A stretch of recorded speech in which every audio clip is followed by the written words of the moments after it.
내년 경기가 또 안 좋대요. 한 번도 좋아 본 적이 없는 것 같아요. 아담 이후로 경기 좋았을 때는 없는 것 같아요. 네, 경기 좋다고 한 적이. 근데 또 신기한 거는 그렇게 경기가 안 좋다는데 매년 지나갔을 때는 또 다 그때가 좋았다라고 얘기를 하죠. 예, 그 사람이 이렇게 우리가 느끼는 이런 많은 것들이 실제로 우리가 살아가고 있는 환경보다는 주변에 말하는 것들이나 아니면 뭐 그 여러 가지 어떤 실제보다 내가 체감이 더 중요한 것 같아요. 그래서 뭐 온도도 보면 실제 온도보다 체감 온도가 있잖아요. 그래서 실제 온도가 뭐 아무리 높아도 체감 온도가 낮으면 내가 추우면 뭐 내가 추운 것 아니겠습니까? 그러니까 체감하는 게 참 어렵죠. 그러니까 여러분 주변에서 뭐 막 얘기하면 막 같이 불안해지는 게 사람 마음 같아요. 얼마나 그렇습니까? 여러분 요새 빈대 소식 들었어요? 아, 저 막 프랑스 갔다 오고 빈대 때문에 얼마 전에 핍박을 받았는데 저한테 오지 마라 그러고 다 털고 왔나 그러더니 온 사방에 빈대 그러더니 그 빈대의 생명력이 진짜 오래 가거든요. 근데 그 빈대가 갑자기 죽었을 리는 없잖아요, 애들이. 예. 그런데도 그냥 뭐 매스컴에서 조용하면 조용한 거죠. 그러니까 우리 잘 못 느끼는 거죠. 이러다가 갑자기 또 뭐가 확 얘기하면 우리가 그렇게 느끼겠죠. 그러니까 실제보다 체감이 참 중요한 것 같고 체감보다 체감을 조작하는 게 그때 분위기거든요. 근데 그 분위기가 참 우리를 사람을 다운되기도 하고 올리기도 하고 겁먹기도 하고 또 참 아니면 또 풀리기도 합니다. 그런데 뭐 경기 얘기, 뭐 빈대 얘기, 뭐 이런 것만 해도 그런데 우리가 어떤 질병을 조사받고 조직 검사를 갔다. 그래서 조직 검사 받고 나서 결과 받으러 갈 때 그 병원 앞에서 대기할 때 얼마나 마음이 졸입니까? 조직 검사 끝나고 나서 검사 받을 때. 저도 몇 번 그런 적 있었거든요. 뭐 위에서 뭐 떼고 나서. 뭐 앞에서 기다릴 때 전부 다 이렇게 하고 의사가 그게 가도 벌써 말도 잘 안 하고 모니터만 쳐다보고 이제 있을 때 그 말 나올 때 진짜 이렇게 심판대 앞에 기다리는 심정을 이렇게 그 입에 떨어지는 말을 기다리죠. 그 조직검사 그 결과만 해도 그런데 하나님이 오늘 다 죽인다고 얘기하셨어요. 내가 이 땅에 직접 내려와서 심판한다고. 그러니까 얼마나 겁이 나겠어요. 그런데 그 심판을 면할 수 있는 방법에 대해서 하나님이 고센 땅에 머물고 있는 히브리 백성들에게 얘기했어요. 몇 개 가지가 좀 있죠. 먼저 어린 양을 잡아가지고 그 피를 문틀에 다 발라라. 그리고 그거를 삶아 먹지 말고 구워 먹어라. 남은 것은 다 태워라. 빵도 그냥 먹지 말고 보통은 그 밀가루에다가 누룩 넣어가 좀 부풀려서 먹는데 그냥 누룩 없이 먹고 쓴나물하고 같이 먹고 그것도 그냥 먹지 말고 급하게 뛰어나갈 채비를 하는 것처럼 5분 대기조처럼 신발을 신고 허리띠를 딱 쥐고 지팡이 잡고 그냥 급하게 먹으라고 이렇게 명령을 하셨어요. 그런데 그렇게 하면 죽음이 넘어갈 것이다 얘기했는데 그 많은 것 중에 가장 중요한 것은 한 가지죠. 그게 뭔가 하면 결국 무교병, 누룩을 먹지 않는 그 떡, 아니면 뭐 쓴 나물, 아니면 허리띠, 신발, 지팡이 이런 것보다 결국 핵심은 뭔가 하면 어린 양의 피예요. 어린 양의 피를 보고 내 죽음이 너의 집을 넘어가겠다고 말씀하십니다. 그 핵심은 어린 양의 피죠. 13절입니다. 같이 읽겠습니다. 내가 애굽 땅을 칠 때에 그 피가 너희가 사는 집에 있어서 너희를 위하여 표적이 될지라. 내가 피를 볼 때에 너희를 넘어가리니 재앙이 너희에게 내려 멸하지 아니하리라. 자, 피를 보면 넘어간다 그랬는데 지금까지 이건 완전히 다른 말씀. 왜냐하면 모든 재앙들은요. 지금까지 재앙 중에 특별히 그 이후에 나와 있는 많은 후반기 재앙들은요. 하나님이 고센 땅을 구별해 주셨어요. 고센 땅. 고센 땅. 여러분 이제 이미 다 뭐 세움교회 성도들이라면 벌써 10주 이상 지금 10가지 재앙 다루고 있으니까 고센 땅을 구별해 주셨어요. 고센 땅에 살고 있으면 고센 땅에 머물러 있으면 온 세상은 흑암이라도 고센 땅은 빛이 비치고 온 땅에 막 가축들이 죽어도 고센 땅에 있는 가축은 안 죽고 온 땅에 막 그냥 뭐 해충들이 막 지나가고 어려워도 고센 땅은 괜찮으며 온 땅이 막 우박이 하늘이 불이 떨어져서 다 없어져도 고센 땅에 머물면 괜찮았어요. 그러니까 고센 땅이 되게 중요해요.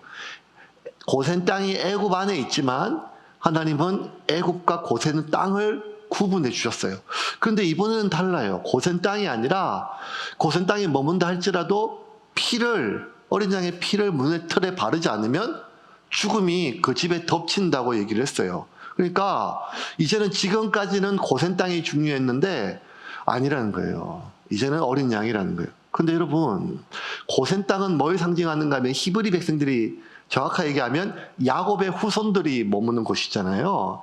그런데 여러분, 하나님이 히브리 백성을 구별한 것이 아니라 고센 땅을 계속 구분했다는 걸 기억해 주세요. 왜냐하면 고센 땅에는 히브리 백성만 살고 있었던 게 아니에요. 히브리 민족만 살고 있었던 게 아니에요. 그래서 출애굽할 때 보면, 이제 곧 12장 하반부에 보면 출애굽하거든요. 떠날 때 보면 히브리 민족뿐만 아니라 히브리 민족과 함께 섞여있던 온갖 잡족들이 같이 가요. 12장 37절과 38절 읽겠습니다. 이스라엘 자손이 람셋을 떠나서 숫곳에 이르니 유아 외에 보행하는 장정이 60만 가량이요 수많은 잡족과 양과 소와 심이 많은 가축이 그들과 함께 하였으며. 자, 장정만 60만이지만 굉장히 또 수많은 잡족들이 같이 있었다는 거예요. 이 잡족들은 누군가 하면 고센 땅에 머물러 있었겠죠. 그러니까 애굽에서 노예 생활하는, 그냥 애굽 본토 민족 말고는 나머지에서 노예로 걸려왔거나 이주민이거나 이주 노동자거나 여러 가지 잡족들이 다 있는데, 그 잡족들이 어디 살았는가 하면 고센 땅에서 히브리 민족과 같이 살았어요. 그래서 지금까지 이 민족으로부터, 그 수많은 재앙으로부터 보호를 받은 것은 히브리 민족이 아니라 고센 땅에 살고 있는 사람들을 하나님이 보호해 주셨다는 거예요. 그래서 실제로 출애굽한 이후에 이 잡족들이요, 하여간 불평할 때 앞장을 서요, 계속해서. 그래서 고기 먹고 싶다, 고기 먹고 싶다. 저도 이 잡족에 속하는 것 같아요. 고기에 이렇게 하는 것 같아서. 그러면서 중간에 보면, 민수기에 보면 불평하는 것도 이 잡족들이 먼저 시작을 해요. 민수기 11장 44절 같이 볼까요? 같이 읽겠습니다. 그들 중에 섞여 사는 다른 인종들이 탐욕을 품음에 이스라엘 자손도 다시 울며 이르되 누가 우리에게 고기를 주어 먹게 하랴. 그러니까 여러분, 고기 안 먹으면 사람이 울어요. 울면서 누가 나에게 고기를 사줄까 이렇게 얘기를 합니다. 근데 그러니까 이 고센 땅을 하나님께서 지금까지 구별해 주셨는데, 고센 땅은 히브리 민족이 아니라 다른 수많은 잡족들이 같이 살았단 말이에요. 그러면 지금까지 재앙으로부터 하나님은 고센 땅을, 히브리 민족과 수많은 잡족, 그러니까 민족이 중요한 것이 아니라 고센 땅에 머물러 있는 사람들을 다 보호를 받았어요. 그런데 이 마지막 재앙만큼은 달랐어요. 그냥 고센 땅에 머물러 있다고 사는 게 아니에요. 마지막 재앙, 모든 장자의 죽음, 그러니까 즉 삶과 죽음의 문제만큼은 하나님이 고센 땅에 머물고 있다고 넘어가진 않았어요. 삶과 죽음의 문제가 결국 구원의 문제잖아요. 구원의 문제만큼은 고센 땅에 머물러 있다는 것만으로 그들이 재앙으로부터 넘어갈 수는 없었다는 거예요. 왜 그랬을까요? 지금까지 많은 재앙들은 그냥 고센 땅에 머물러 있으면 하나님께서 보호해 주셨어요. 재앙이 넘어갔어요. 근데 이 마지막 재앙, 죽음의 문제, 삶과 죽음의 문제, 이 구원의 문제만큼은 고센 땅하고는 상관이 없어요. 어린 양의 피가, 그 핏부림이 있는 집만 죽음이 넘어갔단 말이에요. 왜 그랬을까요? 왜냐하면 마지막 장자의 재앙, 이 죽음의 문제, 이 죽음의 재앙은요, 재앙이 아니라 심판이었거든요. 심판이에요. 이제 여러분 좀 기억나시죠? 하나님께서 반복적으로 무언가 재앙을 내리신다는 것은 심판이 아니라 하나님께서 기회를 주신다는 것이죠. 심판은 단회적이에요. 더 이상 기회가 없어요. 심판이 임하면 기회가 없어요. 기회가 없어요. 그러니까 왜 사람들이 죽음 앞에 그렇게 두려워하는가 하면 죽고 나서는 기회가 없다는 거예요. 영원한 심판 아니면 영원한 영생이에요. 그러니까 죽음이 두려운 거예요. 왜냐하면 죽는 순간 우리의 모든 영원한 상태가 결정되니까요. 그 심판은 기회가 없는 거예요. 근데 지금까지 모든 재앙은 기회가 있어요. 하나님께서 돌아오라고, 하나님께 돌이키라고 계속 기회를 주시는 거예요. 근데 마지막 재앙은 심판이에요. 그래서 하나님이 이렇게 말씀하세요. 12절입니다. 같이 읽겠습니다. 내가 그 밤에 애굽 땅에 두루 다니며 사람이나 짐승을 막론하고 애굽 땅에 있는 모든 처음 난 것을 다 치고 모든 신을 내가 심판하리라. 나는 여호와라. 그날 밤에 하나님이 직접 내려오시는 이유는 하나밖에 없어요. 심판하러 오세요. 애굽에 있는 모든 신들, 그 우상들, 그리고 창조주 하나님이 계심에도 불구하고 창조주 하나님을 인정하지 않는 그 신들과 신들을 섬기는 사람들을 다 심판하기 위해서 하나님이 직접 내려오시는 거예요. 그래서 이제 하나님이 내려오시면 심판을 위함인데, 이 심판은 고센 땅이 중요한 게 아니라는 거예요. 그리고 이게 되게 중요해요. 심판 앞에서는, 삶과 죽음의 문제 앞에서는 구원의 문제만큼은 고센 땅이 아니라 어린 양의 핏부림이 있어야 된다는 거예요. 아니 이제 뭐 교회에서 세례받고 좀 몇 년 동안 예배 드리신 분들은 기본적으로 유월절, 뭐 어린 양의 피, 이런 것들은 다 예수님의 죽음을 대표한다는 거 우리가 알잖아요. 예수님의 어린 양 대신 예수님의 핏부림을 통하여 우리가 구원받는 것, 이것은 처음부터 아담이 범죄했을 때부터, 타락했을 때부터 하나님께서 짐승을 잡아서 가죽옷을 입혔던 모든 것들은 결국 우리가 다 죽어 마땅하지만 하나님이 우리 대신 다른 것을 죽이셔서 우리를 살리신다고 하는 이 하나님의 대원칙은 처음부터 에덴 동산부터 한 번도 변화된 적이 없어요. 재앙은 하나님께서 면해줄 수 있어요. 고센 땅에 살고 있으면, 히브리 백성과 섞여 있으면. 그런데 삶과 죽음의 문제만큼은, 철저하게 심판의 문제만큼은 하나님은 어린 양의 피 외에는 다른 대안을 하나도 만들어 놓은 적이 없어요. 그래서 여러분, 점점 이제 뭐 철학이 발달되고 신학이 발전되면 막 이상한 얘기를 해요. 결국 뭐가 있겠냐. 다 정상으로 가는 길은 다 똑같다. 결국 인간의 구원받는 게 한 가지 길만 있는 게 아니라 어느 방향으로 가도 된다. 이런 말은 여러분 굉장히 합리적으로처럼 보이지만 가장 반복음적이에요. 왜냐하면 하나님은 단 한 번도 심판의 문제만큼은 다른 길을 열어놓으신 적이 없단 말이에요.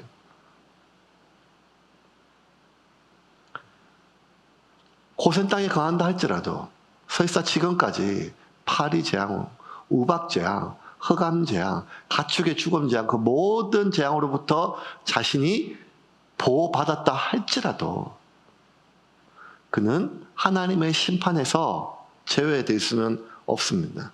왜? 심판을 면할 수 있는 유일한 피가 어린 양의 피입니다. 여기서 혼란이 좀 생겼어요.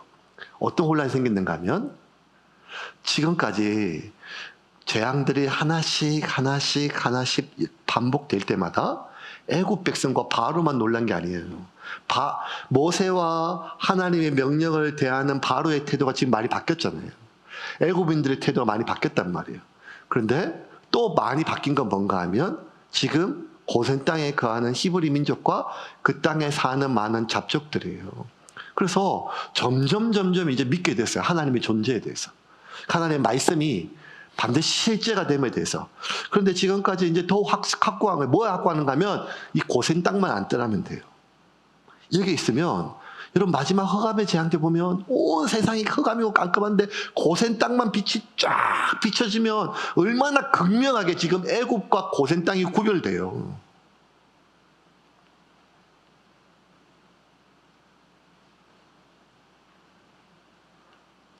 그런데 마지막 재앙에서는요, 마지막 심판에서는 이 고센 땅에 거하는 게 의미가 없어요.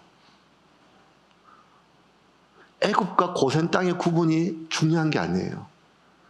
애굽이든 고센 땅이든 어디든지 간에 그 어린 양의 핏부림이 있느냐, 이거 하나만 하나님이 보신다는 겁니다. 그래서 고센 땅에 거하는 사람 중에 모든 사람이 그날 집집마다 자기 문에 핏부림을 한 게 아니었어요. 신기해요. 왜냐하면 성경에 보면 30절에 보면 지금까지 모든 재앙에서, 많은 재앙에서 하나님께서 고센 땅은 구별하셨더라. 하나님께서 고센 땅은 보호해 주셨더라. 이런 구절이 있는데 이 마지막 심판에서는 하나님의 그런 구절이 없고 오히려 이런 구절이 있어요. 애굽 모든 전역에 단 한 집도 통곡 소리가 없는 집이 없었더라. 고센 땅이 구별받았다는 구절이 마지막 심판에는 나타나지가 않아요. 그러니 고센 땅에서조차도 통곡 소리가 있었던 거죠. 왜? 지금까지는 그냥 고센 땅에만 머무르면, 왜냐하면 아니 뭐 꼭 그렇게 쓴 나무를 먹어야 돼? 아니 뭐 꼭 그렇게 허리띠를 둘러야 돼? 아니 꼭 그렇게 지팡이 쥐고 먹어야 돼? 아니 꼭 그렇게 뭐 무교병을 먹어야 돼? 그럴 수는 있겠죠. 하지만 그런 생각으로 꼭 어린 양의 피를 뭘 문설주에 또 왜 발라? 지금까지 고센 땅에만 있으면 되는데, 이렇게 생각했던 사람들이 히브리 백성 중에서도, 그리고 히브리 백성이 아닌 잡족 중에서도 있었단 말이에요. 그래서 그날 밤 애굽 전역에 마다들이 죽어나가면서 통곡할 때 그 통곡의 소리가 고센 땅 안에서도 들리기 시작했었어요. 너무 당황했죠. 왜? 하나님 앞에 항변했어요. 그냥 지금까지 하나님께서 고센 땅을 지켜줬고 내가 지금 고센 땅을 떠난 게 아닌데, 내가 지켜보고 있었는데 지금 내 눈앞에서 고센 땅 안에서도 내 눈앞에서 장자가 죽어나가는 거예요. 그 비명을 지르고 통곡하면서 그 통곡이 하나님에 대한 항변으로 바뀌는 거예요. 아니, 하나님 왜 제 자식을 데려가십니까? 왜 죽이십니까? 나 지금 히브리 백성인데, 나 지금 아브라함의 자손인데, 나 지금 고센 땅에 머물러 있는데 왜 하나님 내 자식을 데려가십니까? 라고 하는 통곡과 비명이 하나님에 대한 항변으로 막 하늘을 향하여 삿대질을 하기 시작했었어요.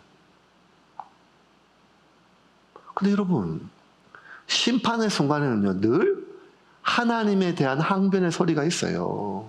이때뿐만 아니라 예수님께서 장차 다시 이 땅에 오실 때, 모든 땅을 심판하실 때, 이 땅에 있는 모든 마지막 백보자 심판 때 예수님께서 철저하게 천국과 지옥을 가르셨을 때, 그때도 똑같은 항변이 있었어요. 마태복음 7장 21절과 22절 같이 읽겠습니다.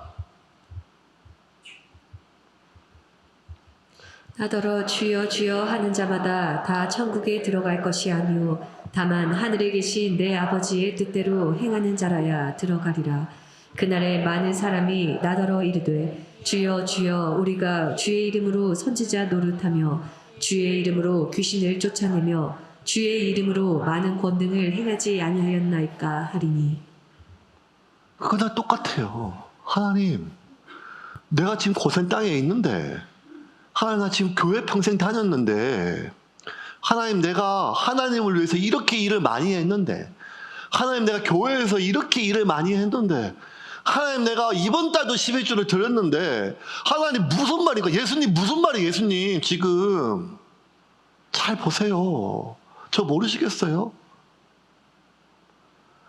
모든 심판의 순간에는요, 하나님에 대한 항변의 소리가 있어요. 왜? 나는 고센 땅에 있었거든요. 나는 히브리 민족이거든요. 나는 심지어 세례받았거든요. 심지어 나는 목사거든요. 아니 내가 평생에 내가 교회를 위해서 얼마나 일을 많이 했는데요. 이런 항변의 소리가 항상 있어요. 그런데 그게 지금부터 3,500년 전에 애굽이든 아니면 장차 예수님이 이 땅에 오실 그때 순간이든지 간에 모든 이 항변의 순간에 하나님의 대답은 한결같아요. 어린 양의 핏부림이 너한테 있느냐 이 말이에요. 13절 다시 한번 읽겠습니다. 13절 말씀 같이 한번 읽겠습니다. 내가 애굽 땅을 칠 때에 그 피가 너희가 사는 집에 있어서 너희를 위하여 표적이 될지라. 내가 피를 볼 때에 너희를 넘어가리니 재앙이 너희에게 내려 멸하지 아니하리라. 그런데 많은 사람들이요, 내가 고센 땅에 있으면 핏부림은 당연히 나한테 있는 거와 똑같이 생각을 해요. 내가 교회 안에 있으면, 내가 교회 일을 하면, 심지어 내가 하나님을 위해서 무언가를 하고 있으면 어린 양의 핏부림은 당연히 내 안에 있는 걸로 착각을 한다는 거예요. 그런데 여러분, 고센 땅이 내 구원을 담보할 수 없어요. 그 구원의 표시가 아니에요. 교회가 내 구원을 담보할 수 없어요. 심지어 그래 나는 별로고 내가 네 교회 가는 거는 내가 내가 빡질 않을게. 근데 교회 열심히 가라. 나중에 죽을 때 네 옷자락 갖고 나도 같이 꼽사리 끼게. 뭐 이렇게 생각하시는 분들이 송구 영신 예배 때 한 번씩 1년에 한 번씩 끌려오세요. 근데 아니라는 거예요. 아니라는 거예요. 그게 구원의 표시가 아니에요. 그래서 그날 밤 너무 많은 사람들이 고센 땅에서 울었어요. 하나님께 항변했어요. 왜? 나는 히브리 민족이 구원받은 표시인 줄 알았어요. 내가 히브리 백성이란 게, 우리 조상이 아브라함이란 게, 내가 지금 고센 땅에 있다는 게, 고센 땅에서 하나님과 함께 이름을 부르고 기도하면서 그게 내가 구원받은 표시인 줄 알았어요. 그런데 하나님은 이 마지막 심판의 순간에 철저하게 구원의 표시는 그 고센 땅이 아니라 교회가 아니라 교회를 위해서 많은 일을 한 것이 아니라 너에게 어린 양의 핏부림이 있느냐, 이거 하나만 보셨다는 거예요. 그러면 어린 양의 피는 왜 그렇게 어린 양의 피를 하느냐?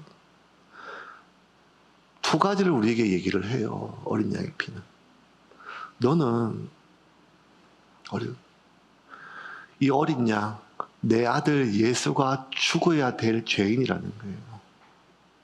그리고 또 한 가지는 너는 내가 내 아들 예수를 죽여서라도 살리고 싶은 귀한 존재라는 거예요. 이 두 가지가 같이 상반된 뜻이 내포되어 있어요. 인간은 타락 이후로 선악과 한번 먹었다는 그 이유만으로 지옥 가는 것이 아니라 인간의 영혼까지 다 죄악에 물들어서, 여러분 죄는요 우리 겉에 묻어 있는 게 아니라 우리 DNA 속에 각인되어 있어요. 유전자 정보 안에. 인간의 욕망은요, 이거는 교회가 아니라 일반 비신자들이 그들이 가지고 있는 학문으로 인간이 얼마나 뼛속까지 이기적이고 공격적인지, 이거는 인간의 본능이라는 거예요. 죄는 겉에 묻어 있는 게 아니에요, 여러분. 내가 뭘 안 먹어야 될 걸 먹었기 때문에, 안 봐야 될 걸 봤기 때문에, 하지 말아야 될 걸 했기 때문에, 해야 될 걸 안 했기 때문에 뭘 이런 보고 듣고 만지고 하는 이러한 문제가 아니라 그건 하나의 열매일 뿐이지, 죄는요, 죄의 본성은요 우리 영혼의 DNA 속에 각인되어 있단 말이에요. 그래서 묻었다고 씻는다고 해결되는 문제가 아니란 말이에요. 그렇다면 굳이 하나님이 아들 예수를 왜 죽이셨겠어요? 우리는 하나님이 그 아들 예수를 죽여야 될 만큼의 죄인이라는 거예요. 그리고 이 죄의 본성이 우리 가운데 계속 살아있는 동안에 끊어지지 않는다는 거예요. 그래요, 맞아요. 우리가 그런 말 많이 해요. 아니 어떻게 교회 다니는 것들이 더해? 교회가 더해? 뭐 더해? 그래서 여러분, 우리가 좀 더 깨끗하고 좀 덜 타락하고 더 도덕적이고 더 윤리적이면 그게 구원받은 표시가 아니란 말이에요. 인간은 뼛속까지 심판받아야 될 죄인입니다. 끊임없이 우리는 우리의 육체의 욕망이 나를 죄악의 본능으로 잡아당겨요.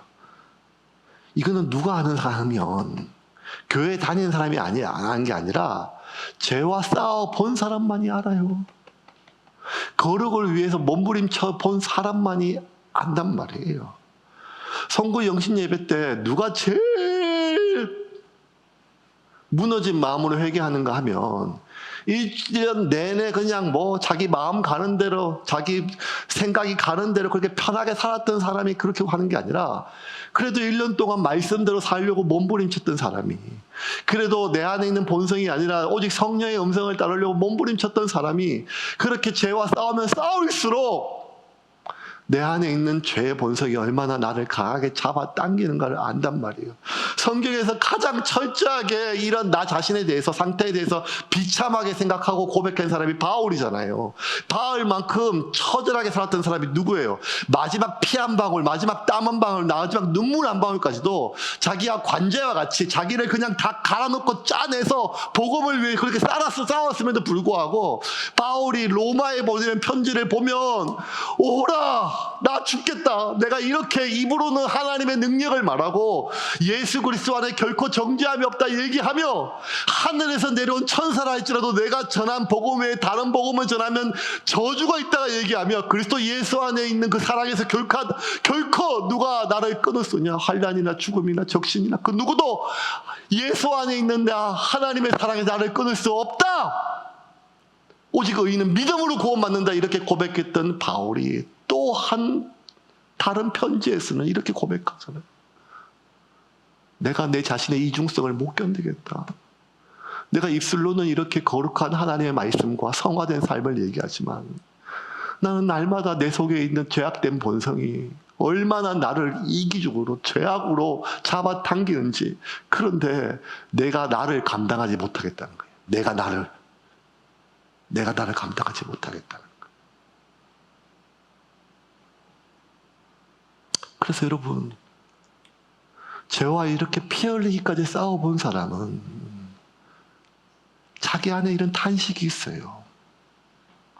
그래서 나는 언제든지 내가 내 생각대로, 내 기분대로 살면 나는 내 속에 있는 죄악의 본성대로 언제든지 타락할 수 있다는 거예요. 다윗처럼, 삼손처럼.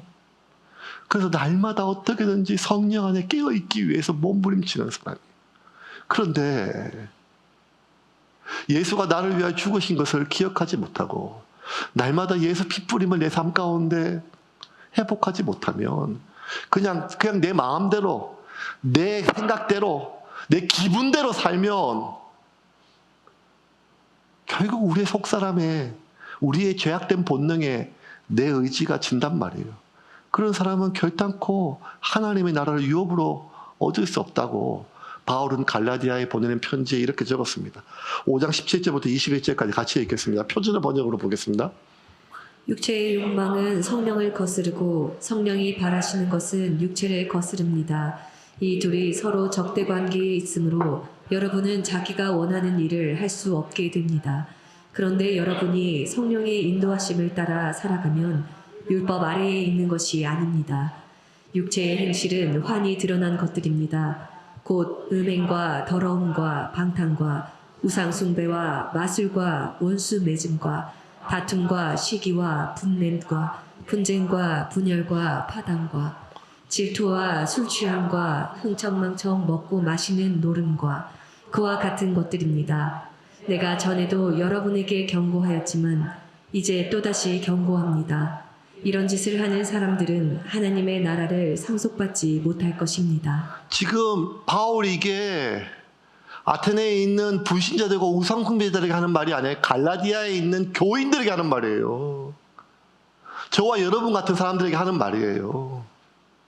네가 교사라 할지라도, 목사라 할지라도, 네가 성도라 할지라도 이런 짓거리를 여전히 삶에서 끊어지지 않고 날마다 내 자신을 쳐서 십자가에 나 자신을 못 박지 않고 그냥 내 마음 가는 대로 좀 조심하면서 들키지 않게, 내 기분 내키는 대로 좀 조심하면서 사람들과 불편하지 않게, 내 생각대로 그렇게 살면서 내가 고센 땅에 있다는 이유만으로, 내가 교회 안에 있다는 이유만으로, 내가 하나님의 이름으로 이렇게 많은 일을 했다는 이유만으로 내가 하나님 나라 안에 있는 표시로 여긴다면 이런 사람은 결코 하나님 나라의 유업을 상속받을 수 없다는 거예요. 여러분 오해하시면 안 돼요. 사도 바울처럼 살지 않으면 여러분의 저나 다 지옥 간다 이런 얘기가 아니잖아요. 우리가 죄와 날마다 싸우기 위해서 그렇게 몸부림칠 때 그 몸부림 때문에 우리가 구원받는다는 말이 아니에요. 우리가 피 흘리기까지 싸웠기 때문에 구원받았다는 게 아니에요. 우리가 구원받은 것은 어린 양의 피, 예수 그리스도가 나를 위하여 죽으셨기 때문에 하나님이 우리의 심판을 넘어가시는 것입니다. 그런데 내가 하나님 나라의 백성이라는 그 표시는 고센 땅이 아니고 교회가 아니라 지금 내 안에 예수의 핏부림이 흔적이 있느냐를 본다는 것입니다. 그거는 표시가 될 수 있다는 거예요. 그래서 히브리서 기자는 이렇게 얘기했습니다. 히브리서 12장 4절 같이 읽겠습니다. 너희가 죄와 싸우되 아직 피 흘리기까지는 대항하지 아니하고 구원은 값없이 주어지는 것이지만 예수가 나를 위하여 죽었다. 그냥 그것을 인지하는 것이 우리의 구원의 표시가 된다는 게 아니에요, 여러분. 예수가 나를 위하여 죽으심에 대해서, 예수가 하나님 나를 그만큼 사랑했다는 것, 그것을 아는 것이 우리의 삶의 구원의 표시가 결코 될 수 없다는 것입니다. 우리의 구원의 유일한 표시는 지금도 내 삶 가운데 날마다 내가 예수 죽인 자임을 기억하고, 나는 언제든지 내가 성령 안에서 살지 아니하면 나는 지금도 예수를 십자가에 못 박을 수 있는 존재임을 스스로 인식하고, 날마다 눈을 뜰 때마다 하나님, 오늘도 나의 생각과 나의 감정과 나의 모든 판단이 내 생각과 내 감정과 내 욕구가 아니라 주님께서 다스려 주시옵소서. 나는 죽고 예수 살게 하여 주시옵소서. 이 예수의 핏부림이 우리의 유일한 표시임을 믿으시기를 바랍니다. 갈라디아서 6장 17절 한 절 읽고 말씀을 정리하겠습니다. 이후로는 누구든지 나를 괴롭게 하지 말라. 내가 내 몸에 예수의 흔적을 지니고 있노라. 갈라디아의 편지의 마지막에 6장 17절 띄워주세요. 사도 바울이 이렇게 얘기해요. 또 자신의 사도와 여러 가지 이런 것들에 대해서 얘기가 많으니까, 이후로는 누구든지 나를 괴롭게 하지 말라. 내가 내 몸에 예수의 흔적을 지니고 있노라. 이 흔적으로 번역된 스티그마타, 우리가 잘 아는 말씀도 있는데, 이 흔적으로 번역 스티그마타가 흔적, 표시라는 뜻이. 그래서 어떤 사람들은 이 흔적이 바울의 몸에도 그 십자가가 있었다라고 얘기하는 사람도 있지만, 그 몸에 보이는 십자가가 아니라 이 바울이 누구도 나를 괴롭게 하지 말라. 내가 내 몸에 예수의 흔적을 지니고 있노라.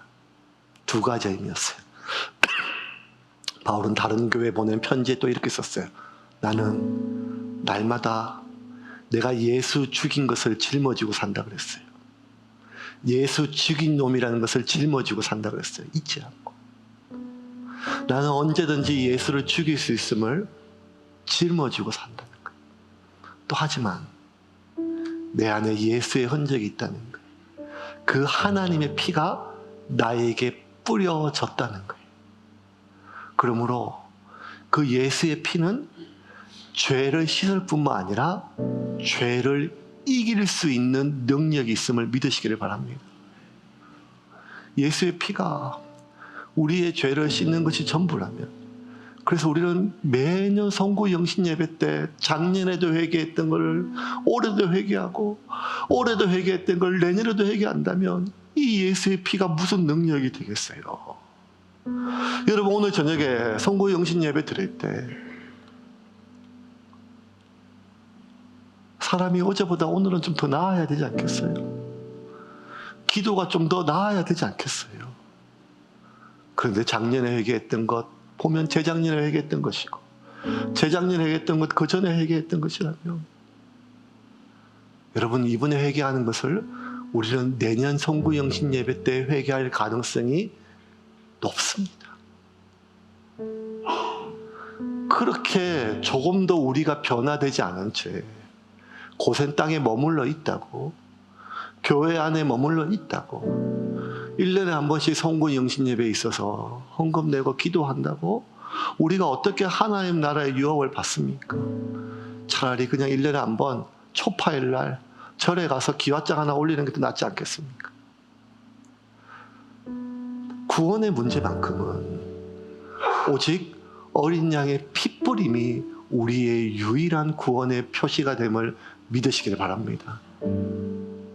이것은 내가 내 자신을 날마다 깨닫고 나는 언제든지 내 안에 성령께서 나를 다스리지 않으면 내가 내 생각대로, 내가 내 감정대로, 내가 내 기분대로, 내가 내 욕구대로 살도록 내 자신을 내어 둘 때 나는 언제든지 예수를 죽일 수 있는 존재임을 기억하고 날마다 내가 아니라 내 안에 계신 성령께서 나를 다스릴 수 있도록 나를 내어 드리는 것입니다. 나를 내어 드린다는 것은 내가 죽는 일이고 내가 피 흘리는 일입니다. 여러분,